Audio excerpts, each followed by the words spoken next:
예, 다시 돌아왔습니다. 부동산 자산관리론 6주차 두 번째 시간입니다. 마찬가지로 그 화면을 띄워놓고 좀 강의를 진행하도록 하겠습니다. 두 번째 강의안이고요. 52쪽서부터 이제 진행해 나갑니다. 그래서 모기지제도 활성화하기 위해서 2004년에 한국주택금융공사를 유동화 중개기관을 설립을 했고요. 그래서 이제 2차 저당시장 활성화가 이루어졌다라고 하는 것까지 말씀을 드렸습니다.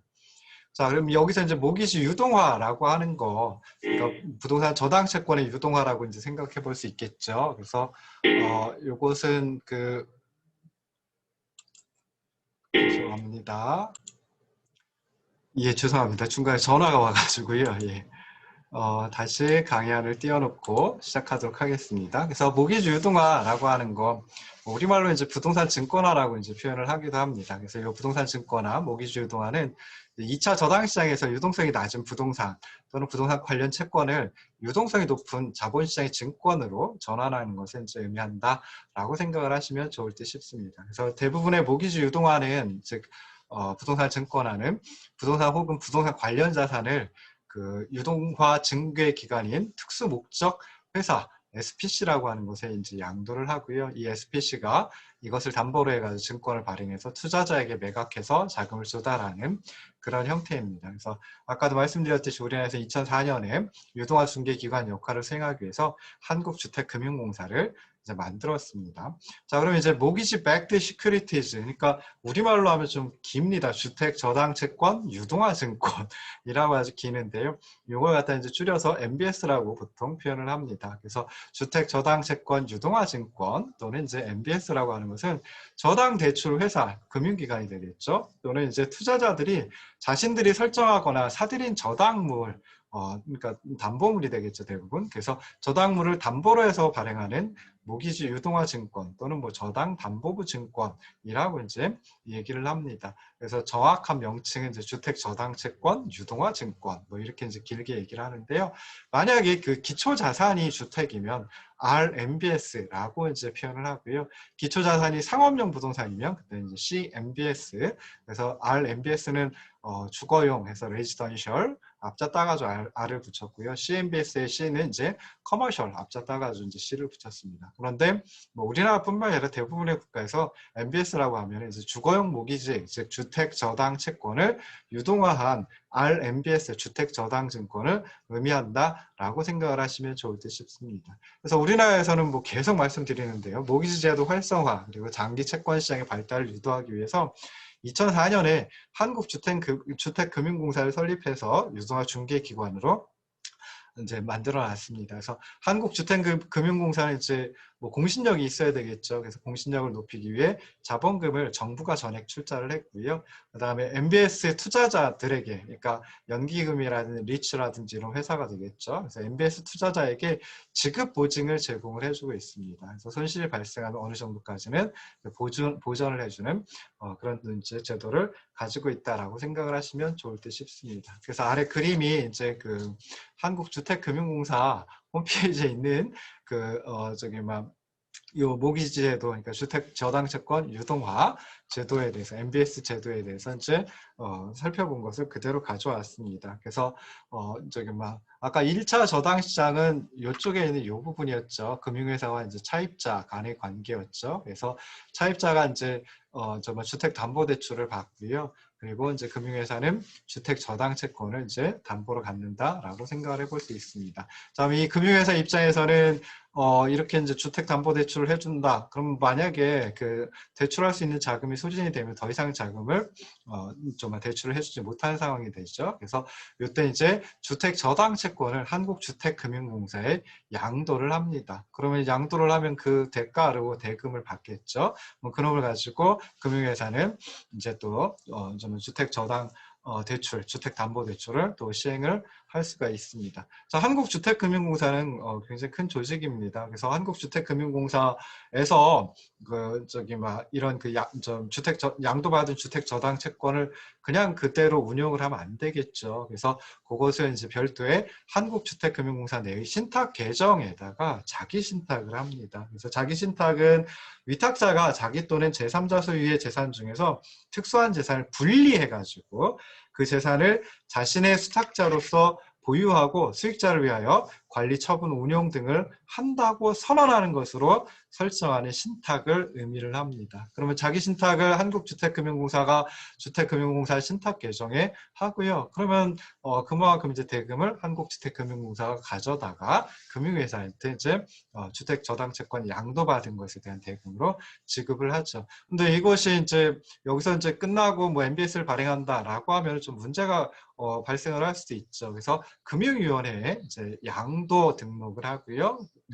아까 금융회사로부터 주택저당채권을 양도받았다. 그 양도 등록을 하고요. 그 다음에 신탁 계정에 신탁을 했다. 자기 신탁을 했다라고 하는 신탁을 또 금융위원회에 이제 등록을 하게 됩니다. 그리고 나서 주택금융공사 신탁 계정에서 이제 지급보증부 MBS를 발행을 합니다. 그러니까 손실을 갖다 보전해 주겠다 또는 지급 보증을 제공해 주겠다라고 하는 조건을 붙인 MBS를 갖다 발행을 하고, 그러면 이제 투자자한테 이 발행된 MBS가 넘어가겠죠. 매각이 이루어지겠죠. 그럼 투자자는 그 MBS 발행 대금을 또 주택금융공사 신탁 계정에 대금으로 지급을 하게 됩니다. 자, 이런 과정을 그리고 이제 금융위원회는 이제 투자자 보호, 그러니까 이런 그 양도 등록, 신탁 등록했다라는 걸 공시를 해가지고 투자자를 보호하는 역할을 또 수행을 합니다. 그래서 이런 과정을 거쳐가지고 MBS 시장이 이루어지고 있다라고 하는 거 생각을 해보시면 좋을 듯 싶고요.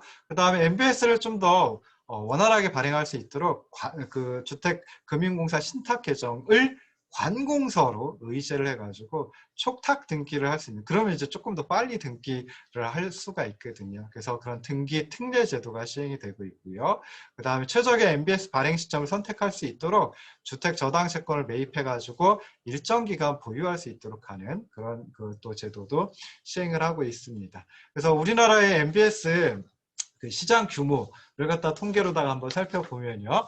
2004년에 3조 160억 원이었습니다. MBS 발행 금액이. 근데 2019년에는 27조 4,230억 원으로다가 굉장히 크게 증가를 했고요. 그다음에 증권 잔액도 그러니까 발행하고 발행해가지고 매각하고 난 다음엔 다시 이제 또 상환을 하고 그래야 되는데요. 그리고 남은 그 증권 잔액이 2019년에 26조 5,414억 원에 달할 정도로 굉장히 그 규모가, 시장 규모가, MBS 시장 규모가 커졌다라고 생각을 해볼 수 있습니다. 그래서 MBS 발행 금액은 그 밑에 표를 보시면은 2009년에 그 전년도보다 훨씬 더 많이 커집니다. 거의 한 3배 가까이로 이제 그 증가를 하게 되는데요. 이때 이제 만기가 21년을 초과하는 민간 유동화 실적까지도 이 발행 금액에 그리고 이제 상환 금액에 이제 포함을 시키기 시작했습니다. 그러니까 통계를 이제 잡기 시작했습니다. 그래서 2009년에 굉장히 크게 증가를 했고요. 그 다음에 또 한번 2012년에 굉장히 크게 증가를 했습니다. 그래서 2012년에 증가한 것은 이때는 이제 모기지 MBS 수합 방식이라고 하는 걸 통해서 발행한 민간 유동화 실적까지도 포함을 시켰기 때문에 이때 또 굉장히 많이 증가했다라고 생각해 볼 수 있습니다. 그리고 한 번 더 2015년에 또 이제 굉장히 크게 증가를 하죠. 그래서 2015년에 발행 금액이 크게 증가한 이유는 이때 이제 가계 부채 구조를 개선하기 위해서 안심 전환 대출이라고 하는 걸 기초로 하는 기초자산으로 하는 MBS를 발행을 했습니다. 그래서 이때 그것만 안심 전환 대출을 기초자산으로 하는 MBS만 30조 800억 원에 달했거든요. 발행 금액이. 그래서 이때 이제 또 MBS 발행 금액이 굉장히 커졌다. 그러다 이제 조금씩 줄어들죠. 발행 금액이. 그래서 2019년에는 한 27조 원 정도, 27조 4천억 원 정도가 돼 있다라고 생각하시면 되고요. 요거 2004년서부터 2019년까지 발행 금액이 연평균 얼마나 증가했을까 살펴봤더니 15.85%입니다. 그러니까 매년 15.85%씩 발행 금액이 증가했다. 시장 규모가 증가했다라고 생각해 볼 수 있습니다. 그리고 증권 잔액을 보시면요. 증권 잔액을 가지고 보시면 여기 있는 증권 잔액 가지고 보시면 2004년이 아니라 2005년서부터 따져봐야 되겠죠. 그래서 2004년에는 잔액이 빵이었으니까 0이었으니까 그래서 2005년서부터 해가지고 거의 한 15년 동안 57.29% 매년 증가를 했습니다. 그래서 이럴 정도로 MBS 시장 규모가 지속적으로 성장하고 있구나라고 이제 생각을 하시면 좋을 듯 싶습니다. 자, 다음으로 살펴보는 게 이제 부동산 간접 투자 시장입니다. 그래서 부동산 간접 투자 시장이란 무엇인가라고 했을 때 뭐 정의를 내려볼 수가 있죠. 그래서 다수의 투자자로부터 자금을 모집하고요.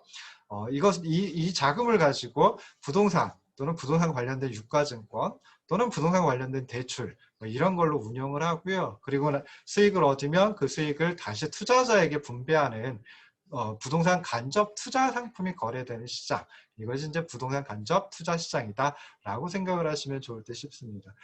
간접 투자 시장에는 부동산 간접 투자 시장뿐만이 아니라 뭐 다른 형태의 일반적인 금융과 관련된 간접 투자 시장도 당연히 존재할 수 있겠죠. 그래서 간접 투자 시장의 본질적인 성격하고 이 부동산 간접 투자 시장의 성격이 같습니다. 그렇긴 하지만 다만 차이가 나는 것은 운용 대상 자산이 부동산이다라고 하는 거고요. 그다음에 부동산 자산의 어떤 특성 또는 본질에 따라 가지고 간접 투자 시장의 자본 조달 형태 그리고 운용 형태가 조금 다르다라고 생각을 해볼 수 있습니다. 그래서 일반적으로 유가증권, 주식이라든지 채권과 같은 유가증권은 보유하는 것 그 자체로만은 어떤 편의성도 제공하지 못합니다. 단지 이제 배당이라든지 이자라든지 하는 수익하고 자본이득을 통해서 가치를 창출하는 데 비해서요.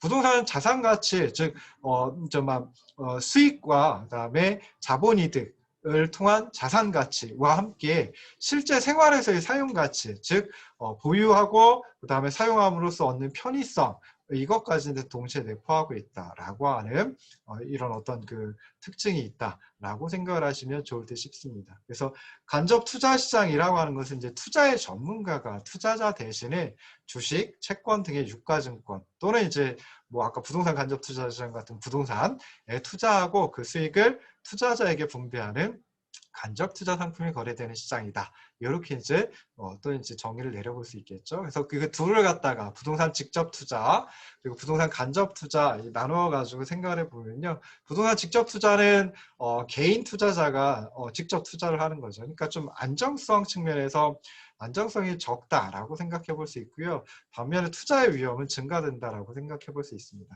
근데 부동산 간접 투자 같으면 이제 일반 투자자들이 이제 소액 투자를 통해 가지고 좀 안정적이고 그다음에 좀 안정적인 부동산 투자가 가능하고요. 그리고 좀 그 부동산 투자가 좀 검증이 되어 있다. 뭐 이렇게 생각해 볼 수 있죠. 그리고 안정적인 배당 수익도 얻고 그다음에 매각 차익도 안정적으로 획득을 할 수가 있습니다. 그러니까 그만큼 투자 위험이 줄어든다라고 생각해 볼 수 있고요. 그리고 전문적인 운용 인력에 의해서 좀 리스크 관리를 철저히 하기 때문에 부동산 간접 투자의 안정성이 직접 투자의 안정성보다 크다라고 생각해 볼 수 있습니다. 그 다음에 부동산 간접 투자 같으면은 직접 투자에 비해서 세제 혜택이 좀 많이 있습니다. 그래서 부동산 직접 투자는 세제 혜택이 전혀 없는데요. 부동산 간접 투자 같으면은 취득세 30%를 감면한다든지 토지분 보유세를 갖다가 분리과세한다든지 양도소득세를 비과세한다든지 하는 이제 특징을 가지고 있습니다. 물론 이제 양도소득세 비과세하는 거는 이제 그 상장 주식에 투자했을 때이고요. 그래서 어찌됐든 이런 세제 혜택이 좀 주어져 있다라고 하는 거 생각해 보시면 좋을 듯 싶습니다. 그래서 우리나라의 부동산 간접 투자 같으면은 이제 1961년에 신탁업법이라고 하는 걸 제정을 하면서 도입을 했습니다. 그때 이제 부동산 신탁이라고 하는 걸 도입하면서 출발을 했는데요. 근데 이것이 이제 뭐 본격적인 의미의 부동산 간접 투자라고는 생각해 볼 수 없습니다. 그래서 IMF 구제금융 위기가 발생하기 이전까지는 뭐 부동산 관련 투자 그리고 부동산 관련 금융제도는 뭐 부동산 신탁 그리고 뭐 은행의 대출 뭐 이런 걸로 이제 한정이 되어 있었는데요. 1998년 즉 IMF 구제금융위기 발생하고 난 다음에는 자산 유동화에 관한 법률을 제정을 해서 자산 유동화 증권 (Asset Backed Security) 앞자 따가지고 이제 ABS라고 하는데요. 이 자산 유동화 증권이 도입이 되었습니다. 그런데 이때가 이제 경제 위기 상태였기 때문에 이제 활성화되지는 않았다라고 생각해 볼 수 있습니다. 그러면서 이제 구제금융위기 거치고 나면서 이 전문적인 그 부동산 간접 투자 ABS 제도의 전문성이 좀 결여된다. 그렇기 때문에 이제 사람들이 투자를 하지 않는다라고 생각해가지고 부동산 간접 투자 시장이 좀 상당히 많은 변화를 겪게 되었습니다. 2001년 7월에 부동산 투자회사법, 줄여가지고 부투법이라고 이제 보통 표현을 하는데요. 이 부동산 투자회사법이 제정이 되었고요. 부동산 투자회사를 줄여가지고 리츠라고 이제 얘기를 합니다. 그래서 2002년 1월에 최초의 부동산 투자회사 리츠가 인가를 받게 되면서 부동산 간접 투자 시장이 좀 제도적인 지원을 갖추기 시작했다. 드디어 이제 출범을 했다. 이렇게 이제 생각을 해보시면 좋을 듯 싶습니다. 2001년 7월은 우리나라의 그 IMF 구제금융위기 겪고서 이제 극복하려고 하는 시기였죠. 그래서 그때는 이제 그 구조조정 기업의 부동산을 처분하는 역할에 이제 리츠 역할이 치중이 되었습니다. 그러다 보니까 일반적인 투자기구, 그러니까 소액 투자자들의 투자 대상, 투자 어떤 그 상품이라고 이제 그런 역할은 좀 비교적 적었다라고 생각을 해볼 수 있습니다. 그리고 은행의 부동산 투자 신탁도 이제 과거의 건설자금 대출 이런 것들이 있는데 그것하고는 좀 비슷하고 그냥 2002년 이후에 뭐 프로젝트 대출이 활성화되긴 했지만은 뭐 스타코가 좀 그 주춤거리는 그런 양상이었습니다. 근데 2003년부터 우리나라 간접 투자 시장이 좀 근본적으로 변화가 발생하기 시작했습니다. 그래서 본질적으로는 이제 동일한 기능을 가지고 있는 행위가 업무 영역의 차이로 인해 차별적인 규제를 받고 있었거든요. 그래서 뭐 예를 들어 은행이냐 아니면 은행 외의 금융회사냐 뭐 이런 금융기관의 차이, 뭐 업무 영역의 차이에 따라 규제가 좀 달랐습니다. 차등적으로 규제가 이루어졌었거든요. 그래서 좀 더 보다 자유로운 시장 환경을 조성하기 위해서 이제 2003년 10월에 간접투자자산운용업법 간투법이라고 약칭을 합니다. 그리고 2004년 3월에 이제 동법 간투법 시행령을 제정을 했습니다. 그래서 간투법을 통해서 은행, 그 투신회사, 투자신탁회사, 그 보험사 이렇게 나뉘어져 있던 업무 영역별 규제 체계를 간접 투자 행위라는 기능에 대해서는 동일하게 규제하는 기능별 규제 체계로 통합을 했다라고 생각을 해볼 수 있습니다. 자, 그리고 2009년 2월부터는 이제 자본시장과 금융투자업에 관한 법률, 줄여서 자본시장법, 또는 뭐 자통법이라고 이제 자본시장 통합법, 자통법 이렇게 부르기도 하는데요.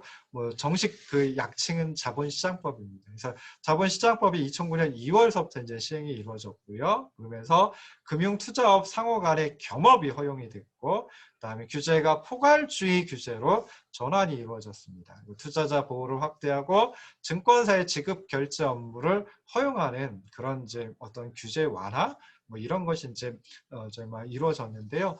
포괄주의 규제라고 하는 거, 이거는 그냥 쉽게 생각하면은 그 제한이나 금지하고 있는 규정과 관련된 사항을 쭉 나열하고요. 그러니까 이러이러한 것은 안 돼, 이러이러한 것은 안 돼, 이런 걸 나열하고 나머지는 그 나열한 것 이외의 것들은 원칙적으로 허용해주는, 자유화시키는 그런 규제입니다. 이것의 이제 반대가 열거주의거든요. 열거주의는 원칙적으로 모든 것을 규제하고 예외적으로 이러이러한 것은 돼. 규제와 금지가 되지 않는 사항을 쭉 나열해 놓는 거. 그러니까 포괄주의는 이거 빼놓고는 다 돼. 라고 생각하시면 되고요. 그 다음에 열거주의는 이거만 돼. 라고 이제 하는 겁니다. 그러니까 좀 많이 차이가 나거든요. 그래서 이때 이제 자본시장법 2009년 2월에 제정 시행이 되었다라고 하는데요.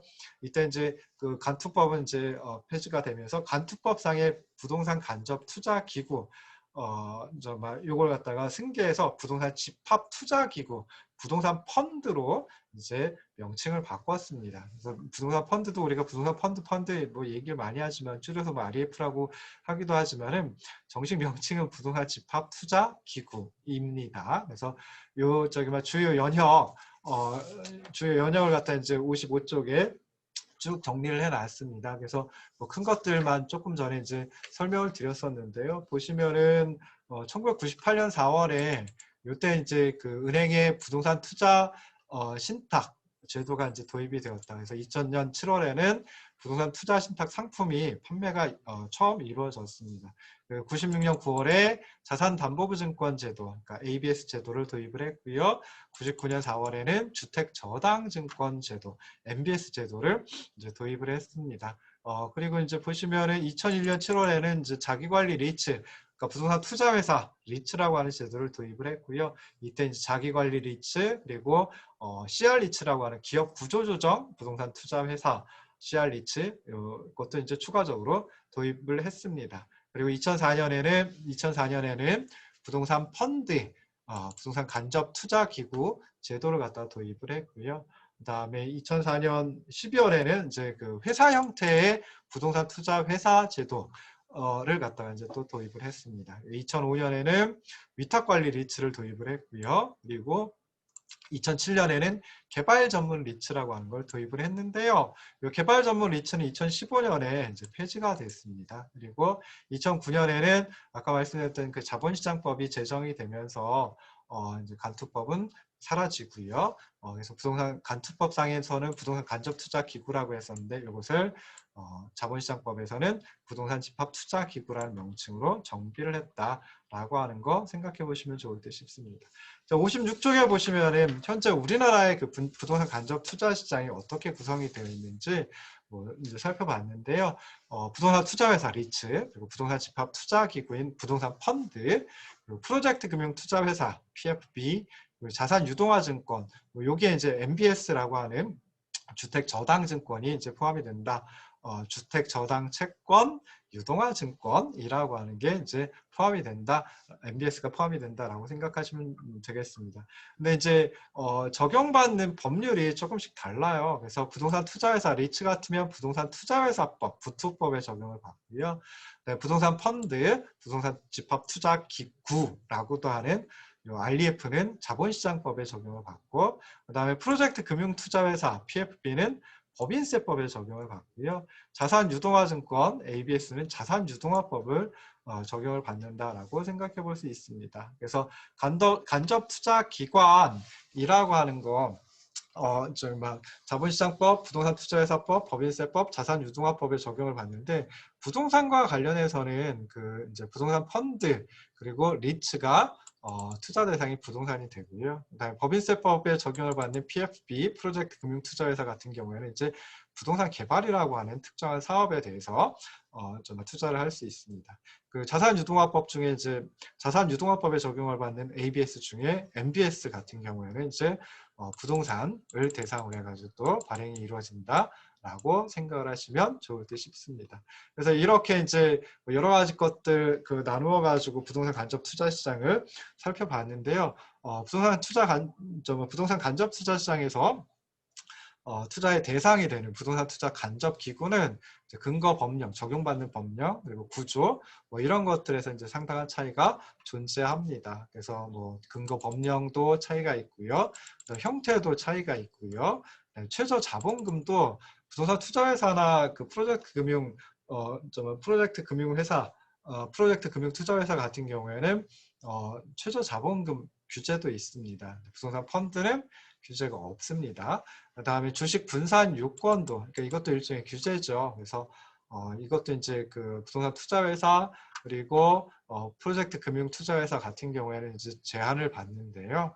근데 부동산 펀드 같으면 신탁형의 경우에는 제한이 없다든지 하는 게 있고요. 그다음에 개발 사업에 투자할 수 있는 거, 부동산 투자회사는 리츠는 총 자산의 30% 이내에서 개발 사업에 투자를 할 수 있습니다. 부동산 펀드라든지 프로젝트 금융 투자회사 같은 경우에는 제한이 없다. 그다음에 자금을 차입하는 것도 차입을 해가지고 그걸 가지고 투자를 할 수도 있겠죠. 근데 그것도 부동산 투자회사는 제한이 있고요. 순자산의 2배 이내 이렇게 이제 제한이 있는데 부동산 펀드나 프로젝트 금융 같은 경우에는 제한이 없다. 그 다음에 자금을 대여해 줄 수 있느냐, 부동산 투자회사 리츠는 할 수 없다. 부동산 펀드 같으면 PF형 인 경우에는 자금을 대출해 주는 거, 대여해 주는 게 가능하고요.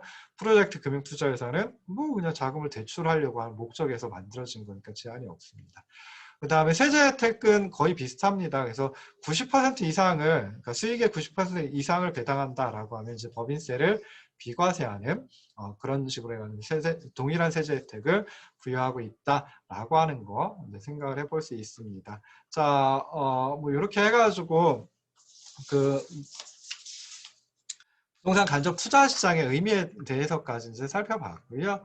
그리고 나서 이제 부동산 투자회사 뭐 또 많이 나가면은 그 저기 막 부동산 펀드까지 나갈 수 있을 것 같은데요. 그거는 조금 쉬었다가 다시 돌아와 가지고 진행을 하도록 하겠습니다.